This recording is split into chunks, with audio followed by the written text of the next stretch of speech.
Hello, sixth standard students. Drawing lecture है. Take out your creative drawing book. Creative drawing book.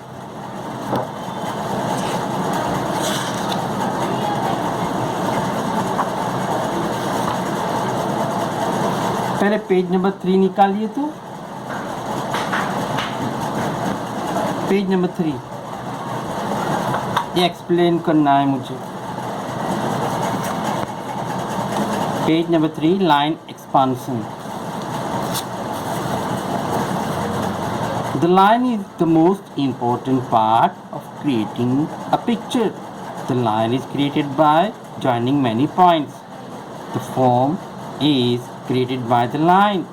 The line is an important means of the artist's expression.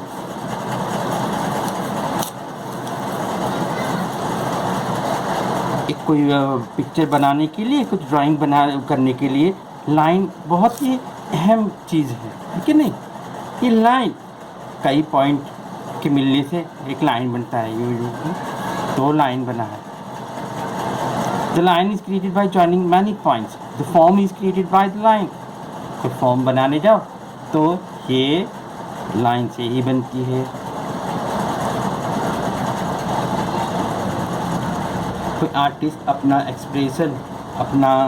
Expression ये lines के ज़रिए ही उजागर कर सकता है. The types of lines are as follow. The types of lines are as follow. Number 1, vertical line, horizontal line, third slanting or oblique line. 4, broken line. 5, crisscross line. 6, zigzag line. 7, thick and thin line. Vertical line यानी कि आपको पता है, मैं बोलता हूँ vertical line draw करो, खड़ी लाइन ड्रॉ करो, ऊपर से नीचे सीधा. वो हॉरिजॉन्टल लाइन यानी कि आड़ा, बिल्कुल आड़ा. नंबर 3, स्लैंटिंग और ऑब्लिक लाइन, मतलब कि थोड़ा आड़ा, इसे ऑब्लिक लाइन कहते हैं या फिर स्लैंटिंग लाइन कहते हैं.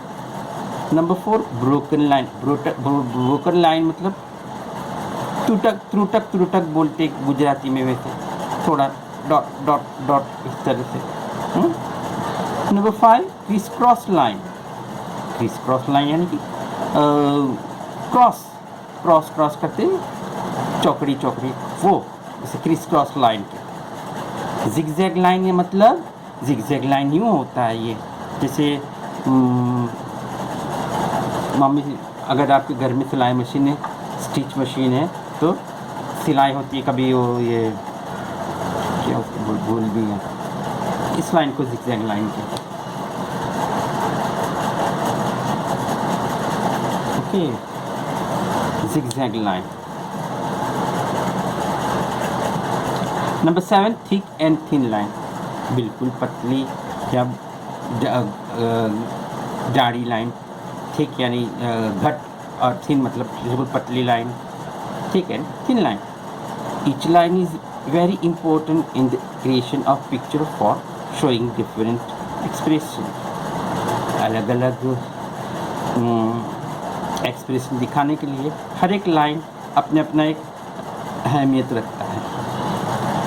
A design is prepared by line. कोई भी डिज़ाइन लाइन से ही बनाया जाता है, लाइन से बनती है. 3 principles are to be kept in mind for the formation of design.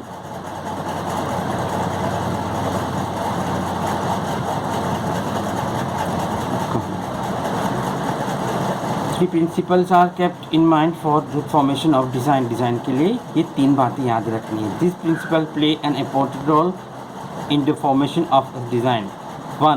Number 1, repetition. Number 2, expansion. And 3, balance. Repetition, expansion and balance.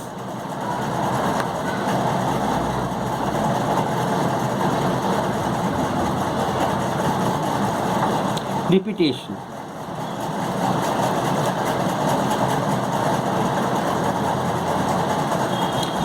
Repeat के ऊपर से पता चलता है कि बार बार रिपीट होना, उसे रिपीटेशन कहते हैं।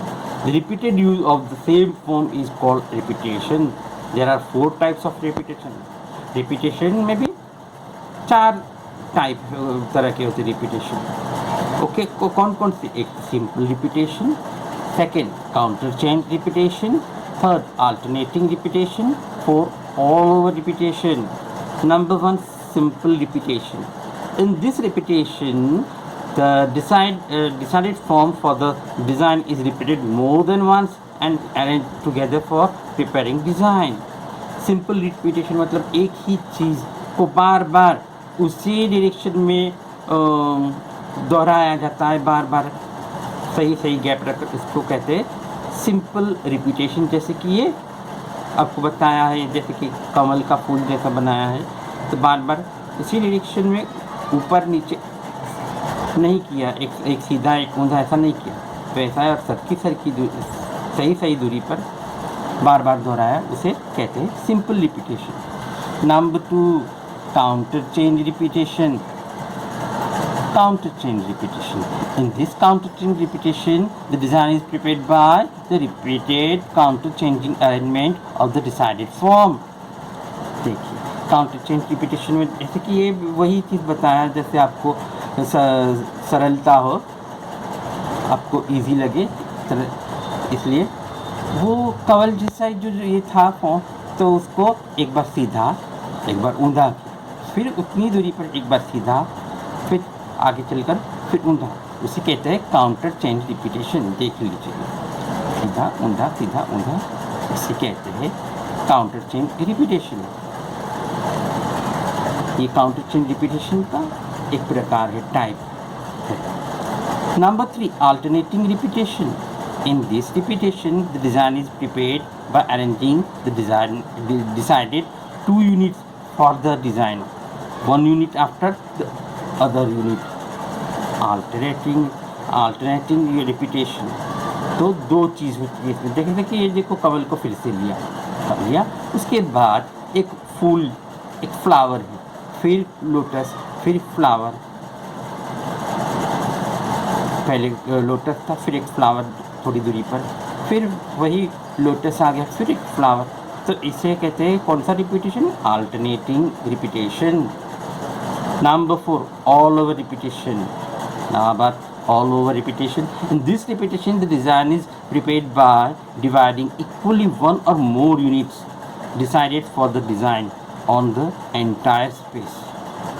All over repetition में सरकी दूरी पर पूरा स्पेस भर दिया जाता है, तो उसे कहते हैं all over repetition। जैसे कि ये आपको नमूना बताया है, कितना भी स्पेस हो तो पूरा भर दिया जाता है इस तरह से।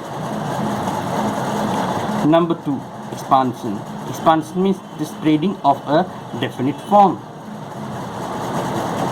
डेफिनिट फॉर्म को स्प्रेड करना, उसे कहते हैं एक्सपांशन। फॉर्म लाइन और कलर इन 1 डायरेक्शन और इन 4 direction in a definite manner. Expansion means the spreading of a definite form, line or color in 1 direction or in 4 direction in a definite manner.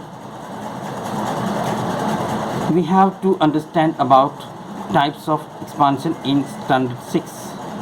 Number 1, expansion from center, and 2, expansion from the base.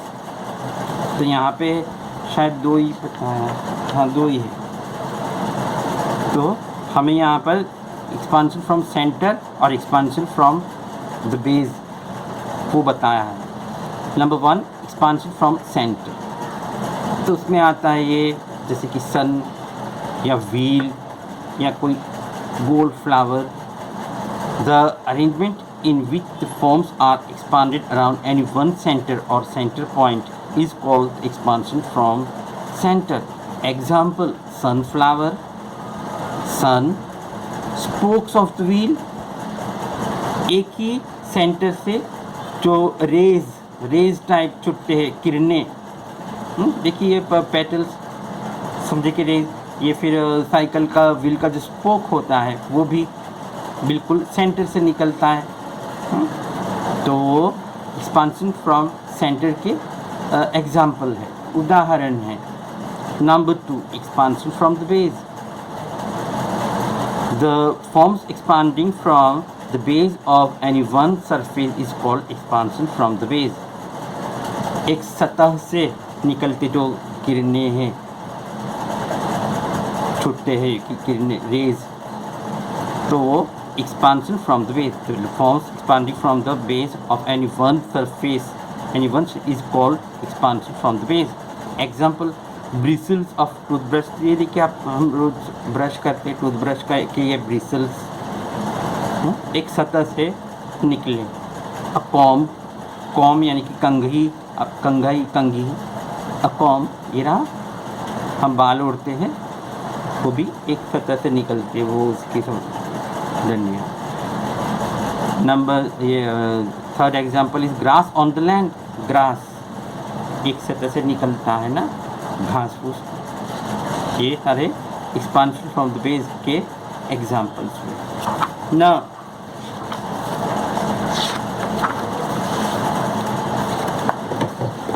In your index page निकालिए, यहीं पर है से। अगर index वाले page में नहीं लिखा है ये तो बराबर लिख लो। नंबर 1 कैलीग्राफी स्केचेस, नंबर 2 में design ornamental, number 3 object drawing, number 4 nature drawing. आज नंबर 5 पिक्चर कॉम्पोजिशन बनाएंगे। आज नंबर 5 में आज का पिक्चर कॉम्पोजिशन। ओके, मैं ये रख नहीं दे रहा, आप पॉज करके देखकर लिख लेना। Okay,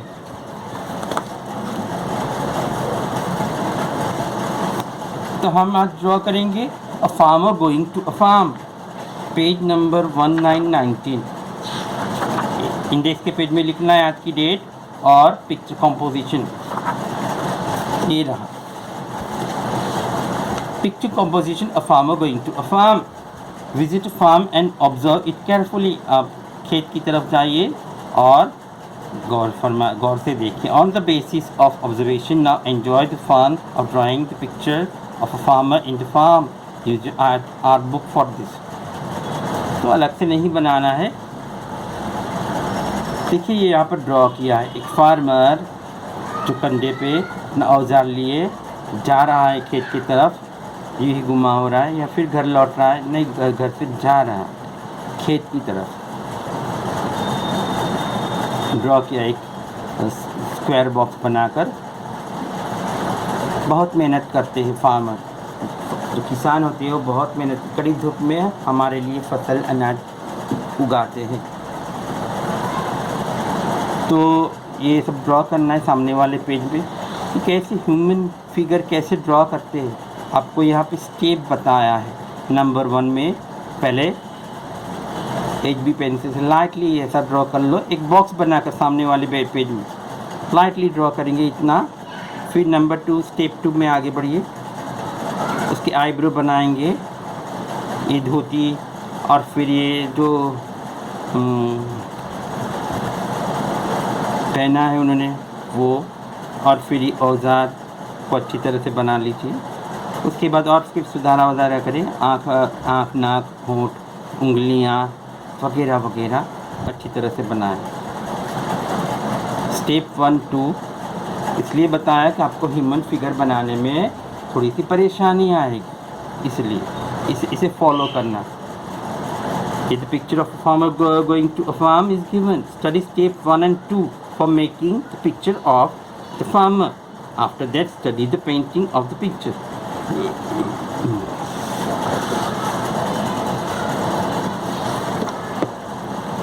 Now, page number 19. Page number 19. Picture composition of farmer going to a farm. को एक रेक्टेंगल या स्क्वायर शेप बना लेना है। Draw the picture of a farmer going to a farm. Fill colors of your choice in it. Use watercolors for painting. Watercolor use करने को कहते हैं। बन जाने के बाद देखिए मैंने बनाया है। मुझे तो लगता है कि 6th स्टैंडर्ड के बच्चे मेरे से अच्छा बनाएंगे शायद, यूँ लगता है। देखे तो ह्यूमन फिगर बनाने में थोड़ी परेशानी आएगी, तो आपको मैंने पता है ये स्टेप फॉलो करना, नंबर 1 नंबर 2 ये 2 स्टेप। फिर बाद में बीच में इतने से पोर्शन में फार्मर बनाना, बराबर। फिर बाद में जो नेचुरल सीनरी है वो बनाना, रास्ता है, खेत जैसा है, ज़मीन है, थोड़े माउंटेन से घर है, ट्री है, सन है, बराबर। बिल्कुल परफेक्ट बन जाने के बाद आप डार्क कर सकते हो। पहले लाइटली ड्रॉ करना, पेंसिल को कम प्रेस देकर, उसके बाद बिल्कुल परफेक्ट जब बन जाए तो थोड़ा डार्क बना सकते हो। ओके, उसके बाद वाटर कलर, यानी कि वाटर कलर यानी आपको स्कूल से जो पोस्टर कलर का बॉक्स दिया है वही कलर करना है। मैंने बनाया है, देखिए। अभी मैं आपके वीडियो बेस बनाने बैठूँ, कलर करने बैठूँ तो आपका काफ़ी वो नेट ख़त्म, ये वपड़ा जाएगा, यूज़ हो जाएगा, ठीक है। तो ये आपको आज के दिन के लिए इतना सा ही ड्राइंग करना है, और मैंने वो लाइन एक्सपांशन का एक्सप्लेन किया, बस वो इतना ही। Okay okay, bye children, see bye.